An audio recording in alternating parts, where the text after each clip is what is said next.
Yes, hello guys at welcome ulit at magandang umaga sa ating lahat. At ngayon ay magiging plantito ulit tayo dahil meron tayong i-check na isang halaman. At let's go! Huwag na natin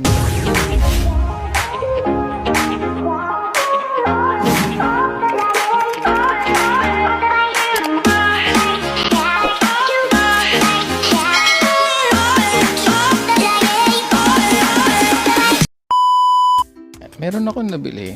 Wow! Na philodendron. Isang variety siya ng philodendron. Ayan. Tawag sa kanya ay Birkins. So itong Birkins na ito ay ang dumi ng dahon. So nabili ko siya. Wala siyang kahit anong guhit. Huwag nyo itong pansinin. Ayan. So yung mga old leaf niya, wala siyang guhit. Meron man pero hindi siya visible. Wow. Ayan. So nabili ko to parang 200 ilan ba? Itong maliliit. So ito isa. Ang dami no, hindi ko man lang hinugasan. 2, 3. Ayan, 3. Alam ko 3 or 4 na maliliit. Ayan, so may tag nga ako dito eh. Ayan. Birkin, no visible mark. Noong November 16. So last year. After 2 months, tingnan natin. Ayan. May lumabas na may markings. Ayan. Maraming beses kong siyang inilipat kung saan-saan. Tinignan ko kung saan yung magkakaroon siya. So may mga lumabas na dahon. Wala siyang visible markings.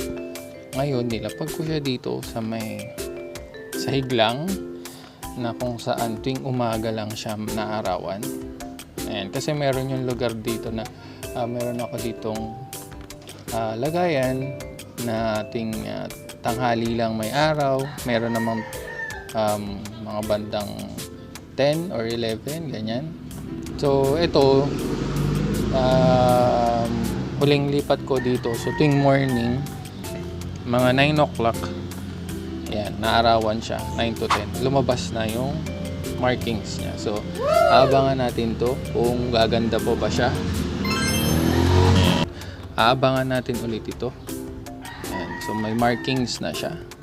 Compare naman sa dati niyang mga dahon. Yan. Ito meron ng konti, pero hindi ganon. Ito din. Ang dumi ng dahon. Yan lang, madumi talaga dahon kasi nandito siya sa lapag. Ayan. So, ito ay obserbahan natin kung susunod na dahon niya ay marami na ring markings. So again, thank you very much and have a plenty today.